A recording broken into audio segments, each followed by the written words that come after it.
The terms of peace. How a cruel joke exposed a country that no longer knows how to heal itself. By Elias Winter. February 6, 2026. Read by an automated voice. A sitting president reposts a video in which the first black president of the United States and his wife are turned into monkeys. There is music, of course. There is always music now. A childhood song, something harmless and familiar, plays over an image whose entire point is to be unharmless. The harmony and the hatred share the same frame. That is the joke. By now, we all know how this goes. The defenders insist it's just a meme. The critics call it racist, which it obviously is. The staff blame a junior aide. The networks book their experts. The platform counts its clicks. Tomorrow, another clip devours the same attention. We have learned to respond to this kind of thing with a script. Condemn, defend, shrug, move on.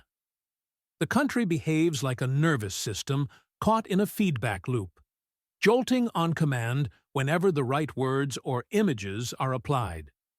So I want to ask a different question. Not, is this racist? Not, did he mean it? Not, will this hurt him in the polls? The question that matters is quieter and more dangerous. Who enjoyed this? And what does their enjoyment tell us about the country that made them? Because the truth is simple and ugly.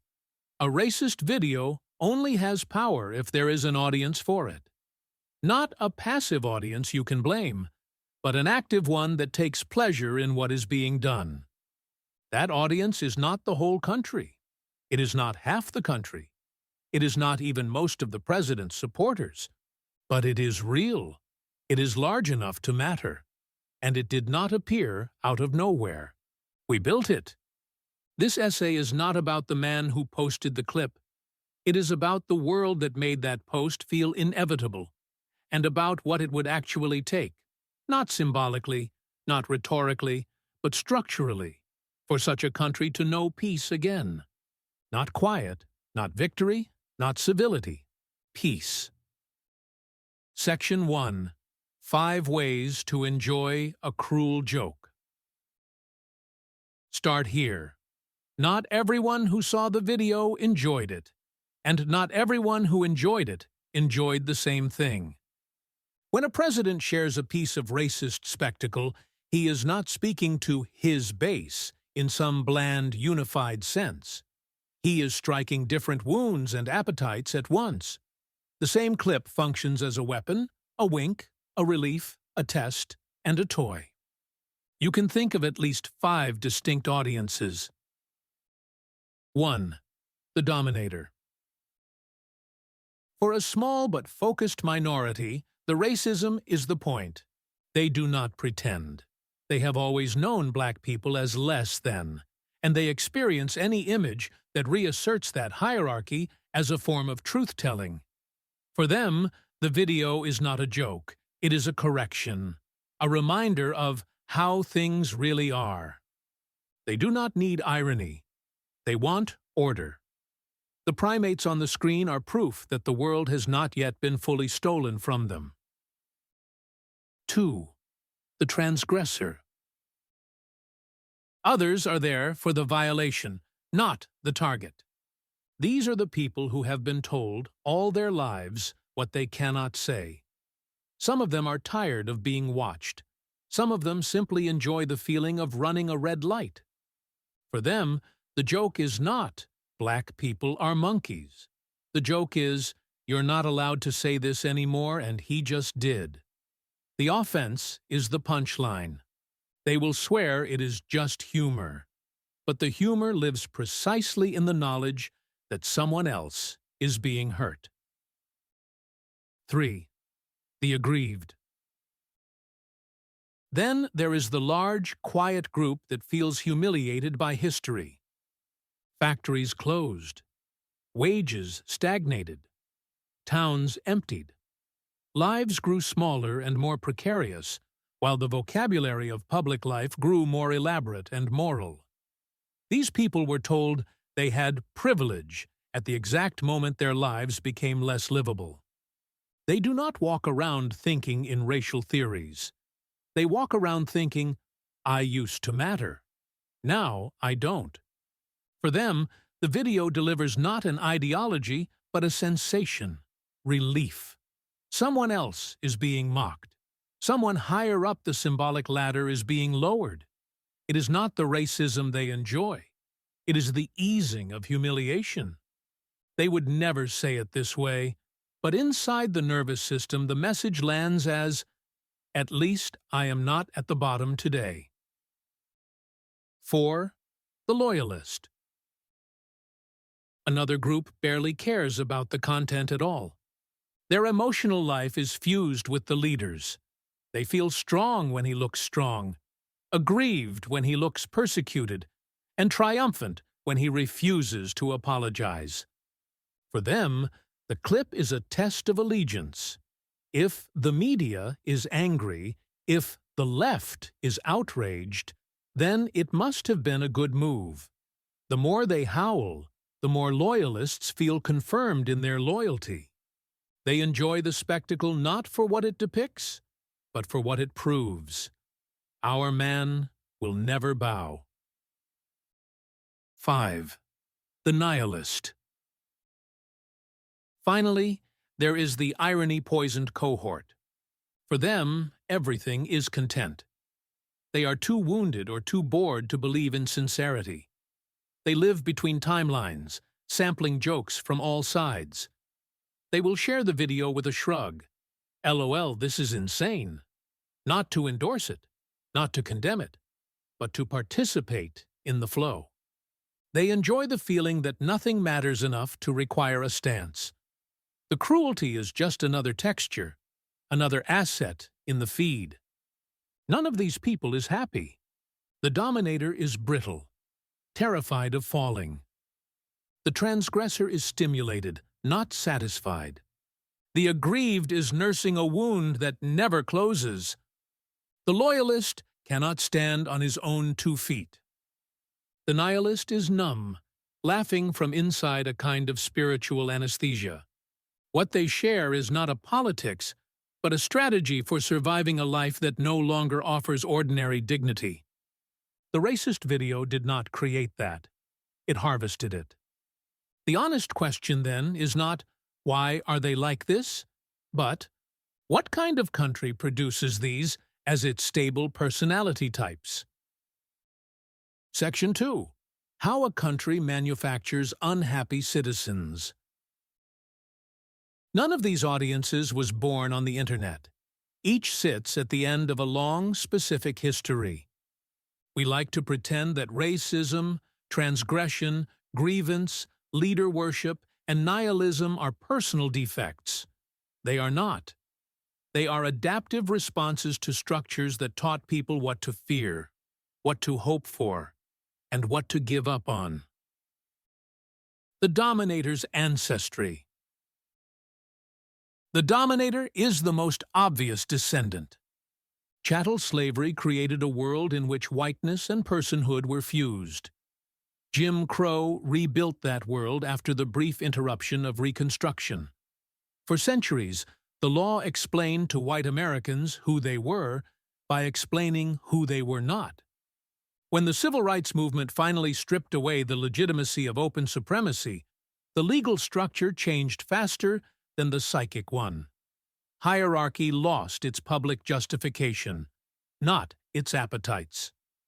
The explicit dominator today lives with a kind of historical hangover, a memory of total security built on the knowledge that someone else could never touch you, even if you have never consciously thought of it that way. Take away the structure. Leave the fear. The result is a person who experiences equality as theft and accepts cruelty as restitution. The transgressor's alibi. The transgressor is a child of Puritans and rock stars. America began as a moral surveillance state.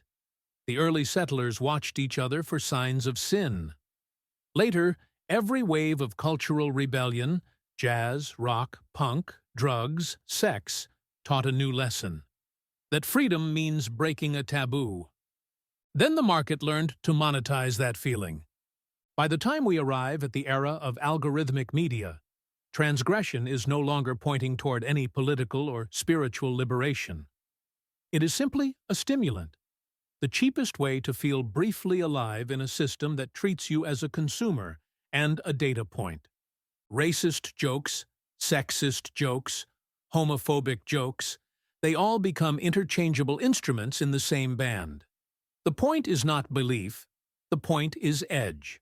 A society that taught people that being good means being watched should not be surprised when some decide that being bad is the only way to feel free. The aggrieved's wound.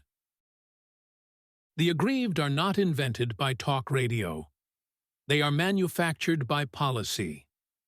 In the middle of the 20th century, the country made a promise to its working class. If you worked hard, if you joined the union, if you kept the rules, your life would slowly get better. You might not be rich, but you would be secure and respected. Then, over the next 50 years, that promise was quietly revoked. Factories shuttered, unions were broken, public institutions withered, the economic elite went global, and the cultural elite went to college. The people left behind were told their suffering was an unfortunate side effect of globalization or a necessary sacrifice to keep inflation low. Then they were informed that they were privileged and should update their vocabulary. What happens to a person whose material world shrinks while the language of the culture expands into a kind of moral luxury good? They become resentful, and because they have no access to the boardrooms where the real decisions were made, they turn their anger toward targets they can see. Foreigners, minorities, coastal elites, whoever the demagogue points to. Racist spectacle does not create that resentment. It gives it a face. It concentrates a diffuse humiliation into a single image and says, "Here, at least you can laugh at this." The Loyalist's refuge. The loyalist grows in the cracks of a collapsing public sphere. The Cold War trained Americans to see politics as an existential struggle between us and them. When the Berlin Wall fell, that structure did not vanish. It turned inward. Cable news drew new battle lines. Political parties became tribes. Presidents became brands. At the same time, the experience of ordinary governance, schools that work, agencies that deliver, courts that protect, became less reliable. It became easier to feel represented by a face on television than by the institution in your town. In that world, attaching yourself emotionally to a leader feels less like worship and more like survival. If everything is corrupt, then at least my guy will fight for me. If every institution is lying, then at least I can cling to a person. Racist spectacle, in this context, functions as a loyalty test. You prove your commitment by refusing to flinch. You take comfort from his refusal to apologize. It is easier to believe in a man who hits back than in a system that asks you to grow up. The nihilist's shrug. The nihilist is what remains when the country exhausts its own moral language. Decades of deception, from Vietnam to Iraq, from subprime mortgages to tech utopianism, have hollowed out trust in any institution that asks for belief.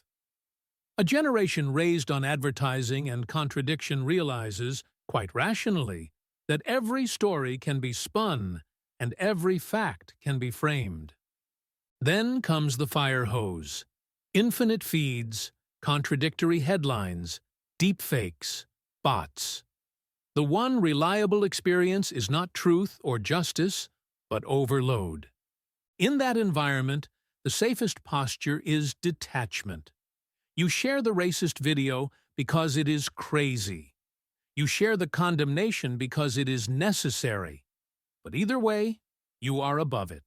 Nothing sticks to you. Nothing is allowed to matter enough to change you. This is not apathy. It is self-defense. If every previous attempt at sincerity was punished, betrayed, or mocked, you learn to stand at a distance from everything, including your own reactions. Put all this together, and you get a country in which millions of people are walking around with legitimate grievances and illegitimate outlets, with long histories of humiliation and very short horizons of hope. A country that has spent more energy on managing speech than on repairing lives. A country that has turned politics into content and citizens into an audience. In such a place, cruelty becomes one of the last remaining ways to feel anything at all. Section 3. What peace would actually require. When people talk about healing the nation, they usually mean getting the other side to shut up and behave. That is not peace. That is fantasy. Peace is not everyone liking each other. Peace is not the absence of conflict. Peace in a country like this would mean something much simpler and much harder. A life in which you no longer need dominance, transgression, grievance, permission, or detachment, just to tolerate being alive. So ask concretely, what would that require for each kind of person we just walked through? For the dominator, peace would require release from status fear, a way of being in the world that does not depend on being above someone else to feel real. That cannot be preached into existence. It demands a society where dignity is available without hierarchy, where worth is anchored in contribution rather than comparison. For the transgressor, peace would require loyalty to something they will not mock, a craft, a vow, a community, a responsibility that they are willing to protect, even when it makes them feel constrained. Transgression loses its thrill when you have something to lose. For the aggrieved, peace would require dignity restored in material terms. Not an apology tour, not a new museum. Jobs that matter, institutions that serve, neighborhoods that are not treated as collateral damage. The opposite of humiliation is not representation, it is repair. For the loyalist, peace would require inner authority, the ability to stand without borrowing a spine from a politician.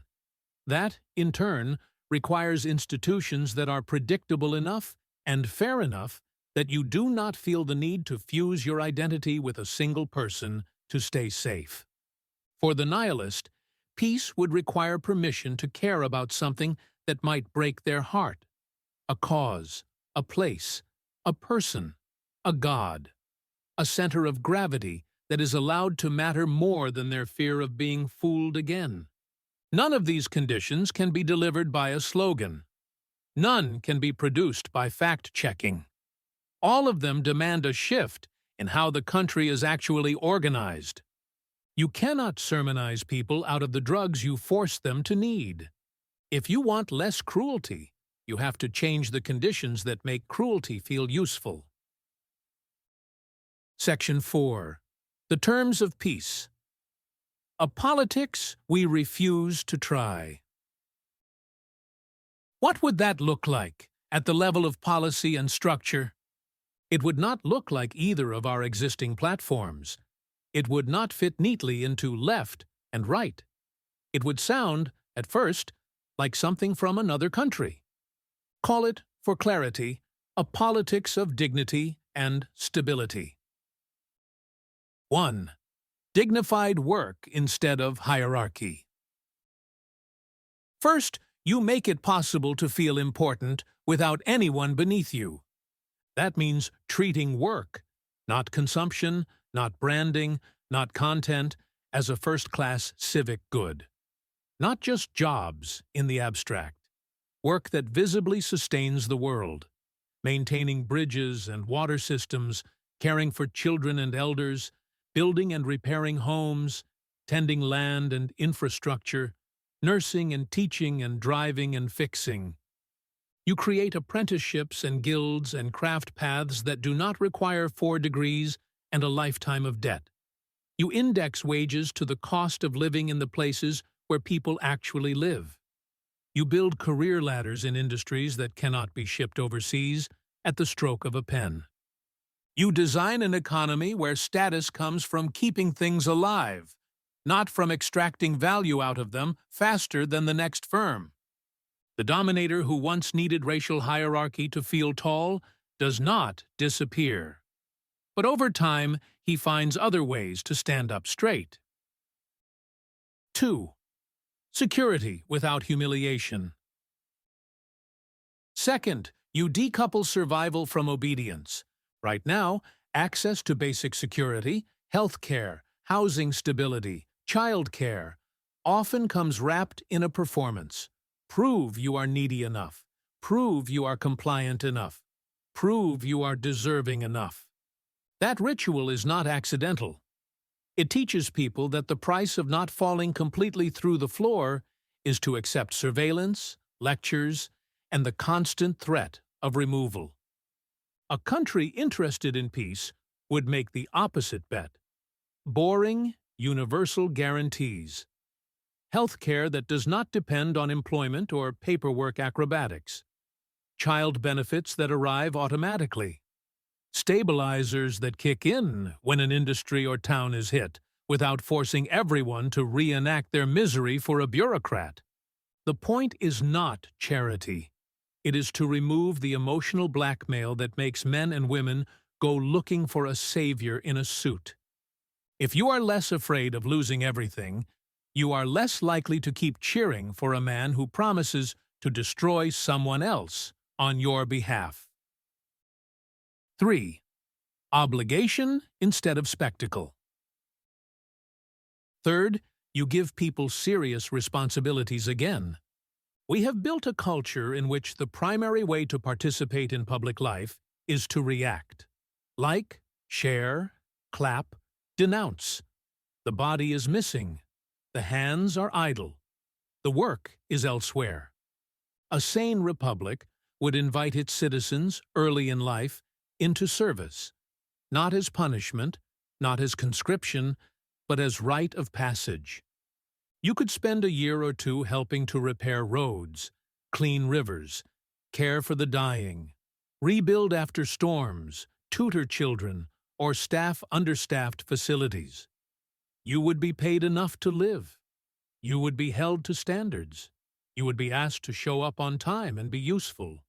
You would, in other words, become needed. For a transgressor, that kind of experience turns the world from a stage into a workshop. You are less likely to laugh at everything once you have held someone's hand in a flood or walked into a nursing home and been the only person under 70 in the room. The question shifts from, "What did you post about this?" to, "What did you help carry?" 4. Honest institutions and boring rules. Fourth, you make authority predictable, and you make it tell the truth. This means admitting failure. Not in the abstract, specifically. The wars that never should have been fought. The factories that were abandoned. The opioids that were pushed. The promises about college and home ownership that broke on contact with reality. It means speaking in plain language and giving communities real say in how policies are implemented instead of inviting them to symbolic listening sessions after every substantive decision has already been made. It means investing in the dull machinery of fairness, courts that move at a human speed, agencies that answer phones, regulators who are not captured. It means limiting the discretionary power of executives so that fewer lives hinge on the mood of a single person. When rules are clear and enforcement predictable, you no longer need to fuse your identity to a leader to survive. Politics can recover its proper scale. Important, but not godlike. The loyalist may still admire his chosen politician, but he no longer has to collapse into him. 5. Attention with consequences. Finally, you put speed limits on the road where we keep crashing into each other. Right now, the platforms that govern our attention are designed to maximize engagement at any cost. That cost is not abstract. It is the nervous system of the country. Clips like the racist video travel at light speed because the architecture is built that way. Cruelty is not an aberration in such a system. It is a feature. A society interested in peace would treat virality the way it treats other forms of public risk, not with bans, but with friction and liability. You slow down the automatic spread of political content. You cap and stagger reposting. You hold companies accountable when their algorithms consistently reward dehumanization. You remove the financial incentives that make outrage profitable and boredom unaffordable. The point is not to purify speech. The point is to make it harder to turn every provocation into a national referendum in 6 hours. Cruel jokes will still exist, but their ability to hijack the country's nervous system will be sharply reduced. Taken together, these are not minor tweaks. They represent a different theory of what a country is for. Not a showroom for virtue, not a marketplace for attention, not a permanent cage match between tribes, a place where enough people are needed, secure, and respected, that they no longer have to reach for cruelty, grievance, and nihilism just to feel a pulse. Section 5. Why no one will run on this. If this sounds both obvious and impossible, that is because it is. You can find fragments of this platform scattered across the existing parties, like shards of pottery in the ruins of a house.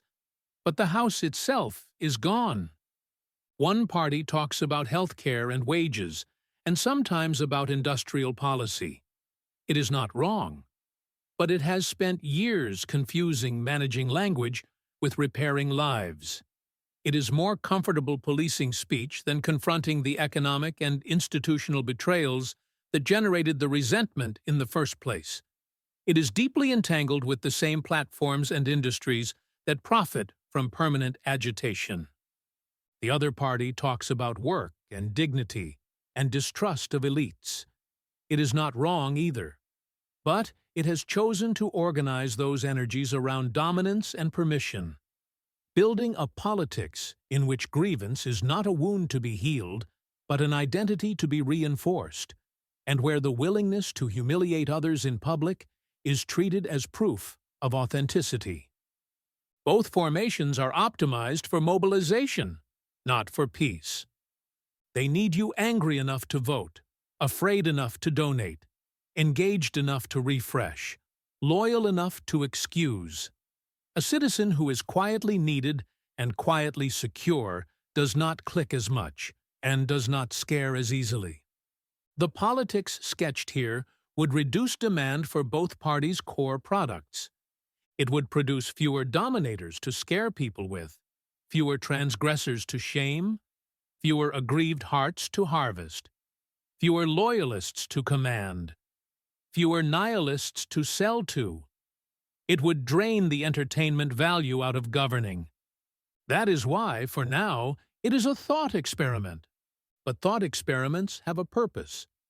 They show you that what you are told is unthinkable is, in fact, perfectly thinkable, and that the real obstacle is not physics, but appetite.